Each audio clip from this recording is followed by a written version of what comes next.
Dari pantauan tim PAL TV di gerbang tol fungsional Palembang Betung masih dibuka secara normal, terlihat dari sejumlah kendaraan dari kota Palembang yang menuju Betung masih menggunakan tol tersebut.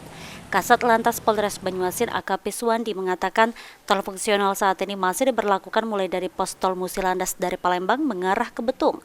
Untuk mengantisipasi arus balik, apabila terjadi lonjakan kendaraan dari Jambi menuju kota Palembang, maka akan diberlakukan sistem one way dari Pulau Rimau ke arah KM 62 Karanganyar dan keluar di KM 12. Informasikan kepada masyarakat tentang tol fungsional, bahwasanya tol fungsional saat ini masih diberlakukan dari mulai pos tol Musilandas dari Palembang mengarah ke Betung.